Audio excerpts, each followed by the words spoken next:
یہ نہیں کہتا کہ میں نے اپنے باپ دادا کو یہ کرتے ہوئے دیکھا. یہ باپ دادا کے جو دین ہے وہ کیا ہے؟ وہ جہالت کے دین ہے. دور جاہلیت میں بھی رسول اکرم صلی اللہ علیہ وسلم جب اپنی رسالت کا پیغام لے کر آئے تھے, اللہ رب العزت کے توحید کا جو ہے پیغام لائے تھے, اہل مکہ نے بھی کیا کہا تھا؟ اور آپ صلی اللہ علیہ وسلم سے پہلے بھی جو امتیں تھیں, جو انبیاء آئے, جو رسول آئے ان کے پاس, انہوں نے توحید کی دعوت دی, رب العزت کی وحدانیت کی طرف, رب العزت کی الوہیت ربوبیت اس کی طرف جب دعوت دی, بلایا, اور خاص کر الوہیت کی طرف, اللہ رب العزت کے خاص صرف اسی کی عبادت, صرف تمام تر مصیبتوں میں پریشانیوں میں اللہ رب العزت کو ہی پکارنا ہے, اس کے علاوہ کسی کو نہیں پکارنا. یہ دعوت لے کر آئے تو ان لوگوں نے کیا اعتراض کیا کہ ہم اپنے باپ دادا کو چھوڑ دیں؟ باپ دادا کا جو دین تھا, وہ جو مذہب اختیار کیے ہوئے تھے, ہم اس کو ہم چھوڑ دیں تمہارے کہنے پر؟ ان کا اعتراض یہی ہوا کرتا تھا. تو کہ باپ دادا اگر لا علمی میں قرآن و سنت کے خلاف, شریعت محمدیہ کے خلاف لا علمی میں کوئی کام کر رہے تھے, آپ کو پتہ چلا کہ وہ کام غلط ہے, تو وہ باپ دادا کی محبت میں جو ہے رسول اکرم صلی اللہ علیہ وسلم اور اللہ رب العزت کی محبت کو قربان نہیں کرنا چاہیے.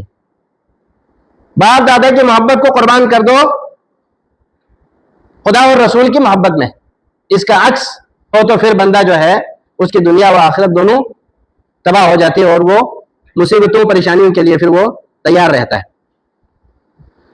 اور اسی طرح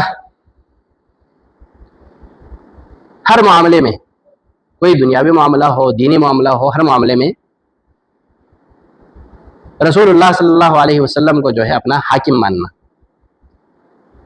ہر طرح کے فیصلے جو ہے قرآن و سنت کے اوپر پیش کرنا, اس کے مطابق جو ہے جو فیصلہ ہے اس کو قبول کرنا. تو وہ فیصلہ آپ کے حق میں آئے, آپ کے خلاف آئے, سر تسلیم خم کر دینا شریعت کے حوالے سے, شریعت کے مطابق, شریعت کے سامنے.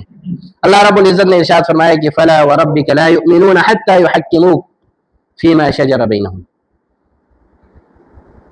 یہ لوگ ہرگز جو ہے مومن نہیں ہو سکتے یہاں تک کہ آپ کو اپنا حاکم نہ مان لیں. جو اختلافات ان کے درمیان ہوتے ہیں, رسول اکرم صلی اللہ علیہ وسلم فیصلہ فرما دیں تو اس کو قبول کرنے والے نہ بن جائیں.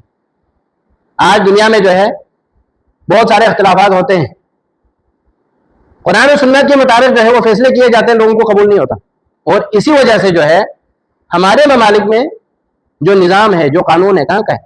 قرآن و سنت کے مطابق کوئی نظام قانون ہے عدالتوں میں, اس کے مطابق فیصلے کیے جاتے ہیں. اللہ ماشاء اللہ یہ 100 میں سے جو ہے 10% شاید فیصلے قرآن و سنت کے مطابق کیے جائیں, نہیں تو ہمارا جو ہے ٹوٹلی نظام جو ہے سود کے اوپر قائم ہے, اور ہماری عدالتوں میں جو ہے نظام, جو قانون نافذ ہے وہ کسی دوسرے کا بنایا ہوا ہے, کسی دوسرے کے قانون ہے, ان کا نظام چل رہا ہے. تو اللہ رب العزت سے دعا کریں کہ اللہ رب العزت جو ہمارے اوپر جو ایسے حکمران لائیں جو اللہ رب العزت سے محبت کرنے والے, رسول اکرم صلی اللہ علیہ وسلم سے محبت کرنے والے ہوں حقیقی معنوں میں, اور قرآن و سنت کا علم رکھنے والے ہوں, قرآن و سنت کے مطابق فیصلے کرنے والے ہوں, وہ نظام جو ہے وہاں پہ نافذ کرنے والا اللہ رب العزت ہمیں حکمران عطا فرمائے.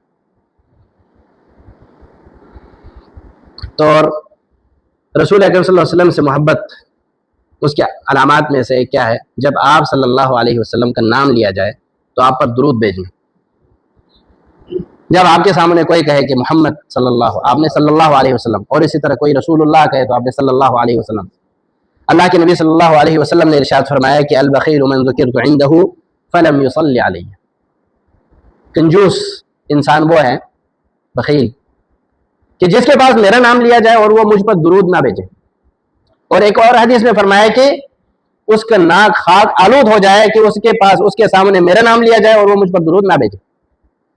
اور درود بھیجنے کے جو ہے الگ سے فضائل, اس کا اجر و ثواب جو ہے وہ الگ سے ہے. اور اسی طرح صحابہ کرام رضوان اللہ علیہم اجمعین کہ رسول کریم صلی اللہ علیہ وسلم سے محبت, بہت سارے واقعات اس سے ہمیں ملتے ہیں. حضرت بلال رضی اللہ تعالیٰ عنہ, کتنی محبت تھی انہیں رسول اکرم صلی اللہ علیہ وسلم سے.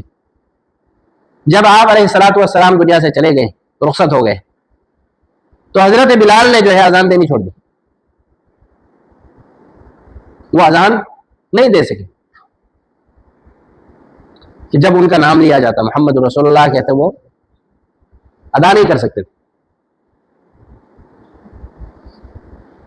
اور اسی طرح جب وہ ایک جو ہے کہیں گئے ہوئے تھے, خواب میں رسول اکرم صلی اللہ علیہ وسلم آتے ہیں, حضرت بلال سے پوچھتے ہیں, اے بلال ابھی ملاقات کا وقت قریب نہیں ہوا کیا؟ حضرت بلال جو ہے مدینہ تشریف لاتے ہیں، پھر وہ خواب دیکھنے کے بعد مدینہ آتے ہیں اور صحابہ کرام کے اصرار پر وہ اذان دیتے ہیں مسجد نبوی میں، محمد رسول اللہ، اشہد ان محمد رسول اللہ کہتے ہوئے جو ہے وہ ان کی آواز کٹ جاتی ہے۔ صحابہ کرام جو ہے جتنے بھی مسجد میں موجود تھے، جتنے بھی وہ اذان سن رہے تھے، سارے جو ہے اشکبار ہو جاتے ہیں، سب رو پڑتے ہیں۔ یہ کیا تھی؟ رسول اکرم صلی اللہ علیہ وسلم سے سچی محبت کی وجہ۔ اور اسی طرح ابو بکر صدیق رضی اللہ تعالی عنہ، ان کی محبت رسول اکرم صلی اللہ علیہ وسلم کو، جس کے اوپر جو ہے اپنے ہر صحابی پر اعتماد، لیکن حضرت ابو بکر رضی اللہ تعالیٰ عنہ کے اوپر جو اعتبار تھا وہ سب سے بڑھ کر تھا۔ اور اللہ کے نبی صلی اللہ علیہ وسلم سے پوچھا گیا کہ اللہ کے رسول صلی اللہ علیہ وسلم آپ سب سے زیادہ دنیا میں جو ہے کس سے محبت کرتے ہیں؟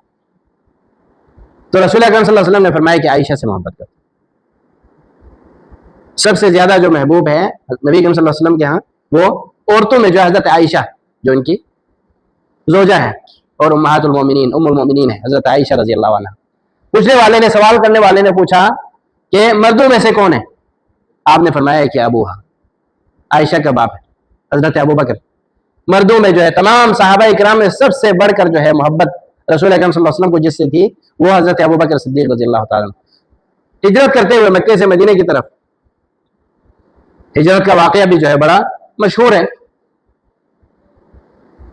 غار ثور میں جو ہے آپ دونوں وہاں پہ رہتے ہیں، رات گزارتے ہیں اس غار کے اندر۔ حضرت ابو بکر جو ہے نبی کریم صلی اللہ علیہ وسلم کا سر اپنے گود میں لے کر اللہ کے نبی صلی اللہ علیہ وسلم آرام فرماتے ہیں، اور جتنے بھی سوراخ وغیرہ تھے ان میں جو ہے کپڑے کچھ نہ کچھ وہاں پہ ڈال دیا، سوراخ وغیرہ بند کر دیا تھا۔ ایک سوراخ باقی تھا، اس میں کچھ ڈالنے کے لیے کوئی کپڑا وغیرہ میسر نہیں آیا۔ حضرت ابو بکر نے جو ہے اپنا پیر وہاں رکھ دیا تاکہ وہاں سے کوئی موذی جانور، وہاں سے کوئی حشرات میں سے کوئی کیڑا نہ نکلے جس سے اللہ کے نبی صلی اللہ علیہ وسلم کو تکلیف پہنچے۔ تو وہاں سے جو ہے ایک بچھو نے ڈس لیا حضرت ابو بکر کو،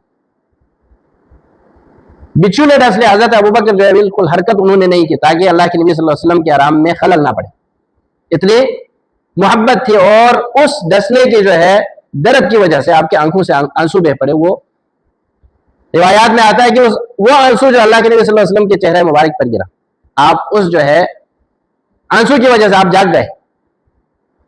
تو آپ کو پتا چلا کہ آپ نے پوچھا حضرت ابوبکر سے کہ کیا معاملہ ہے؟ انہوں نے بتلایا کہ کسی جانور نے مجھے ڈس لیا اس سوراخ سے،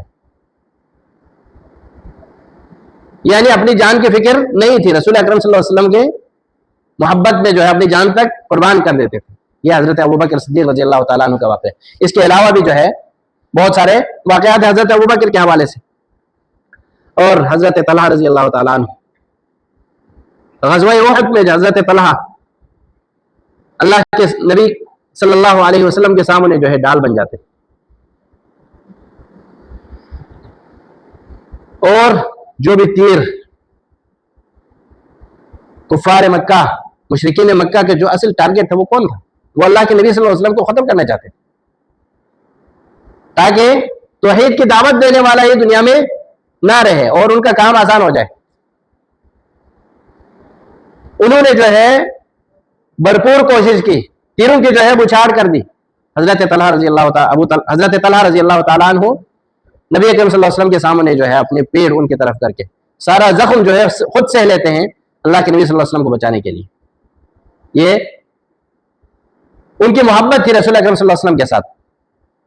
کہتے ہیں کہ 70 زخم ان کے جسم پر آئے اس روز غزوہ احد میں۔ اور اسی طرح حضرت زید بن دسنہ ایک جلیل القدر صحابی ہیں، اور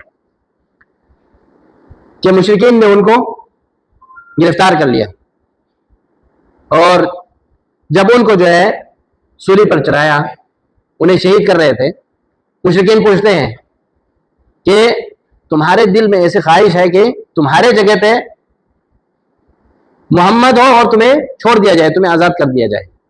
وہ جواب دیتے ہیں کہ مجھے اللہ کی قسم مجھے یہ گوارا نہیں کہ میری جان بخشی کی جائے اور محمد کریم صلی اللہ علیہ وسلم کے پاؤں میں جو ہے کانٹا چبھ جائے۔ مجھے یہ بھی برداشت نہیں، یہ بھی قبول نہیں ہے، تم سولی پہ جو ہے ان کو چڑھانے کی بات کرتے ہو.